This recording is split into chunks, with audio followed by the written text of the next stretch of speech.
$900 ত্রিপুরা কত $900, বাংলাদেশে কত $2700। তাহলে আসাম, পশ্চিমবঙ্গ, ত্রিপুরা যদি বাংলাদেশের মতো জীবনযাপন করতে চায় তাহলে বাংলাদেশের সঙ্গে আসতে হবে। ভারত জীবনেও তাদেরকে উন্নত জীবন দিতে পারে নাই, জীবন দিতে পারবেও না।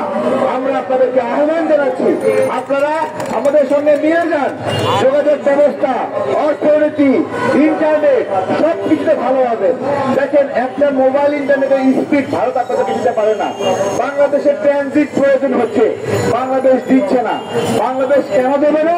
ভারত বাংলাদেশের সঙ্গে বন্ধুত্বপূর্ণ আচরণ করে না, তাই আমরা দেব না।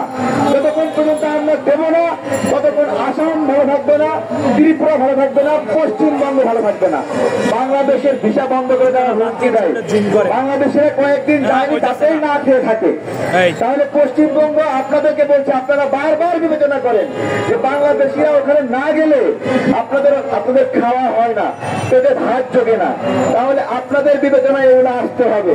এবং আমি আপনাদেরকে বলছি, আসাম, ত্রিপুরা এবং পশ্চিমবঙ্গ বিষয়ে মাওলানা ভাষা নিজের কথাটি বলেছিলেন যে আসাম আমার, পশ্চিমবঙ্গ আমার, ত্রিপুরা আমার। যতক্ষণ না পর্যন্ত আমার না হবে ততক্ষণ আমরা পূর্ণ স্বাধীনতা পাবো না, ততক্ষণ পর্যন্ত বাংলাদেশ নামের রাষ্ট্রটি নিরাপদ হবে না। আজকে দেখেন, আমাদের একটি বিকেলে প্রোগ্রাম রয়েছে। প্রোগ্রামটি হলো ফেনী মিরসরা এই অঞ্চলে শেখ হাসিনা 2015 সালে 900 একর জমি দিয়েছে ভারতকে, এবং ইন্ডিয়ানরা দ্বিগুণ তিনগুণ দামে এই জায়গায় আরো জমি কিনছে। এইখানে একটা চিকন ন্যায় জায়গা যেটা বাংলাদেশ এবং পার্বত্য অঞ্চলকে একভূত করেছে, এই জায়গা নিয়ে ভারত ষড়যন্ত্র হচ্ছে।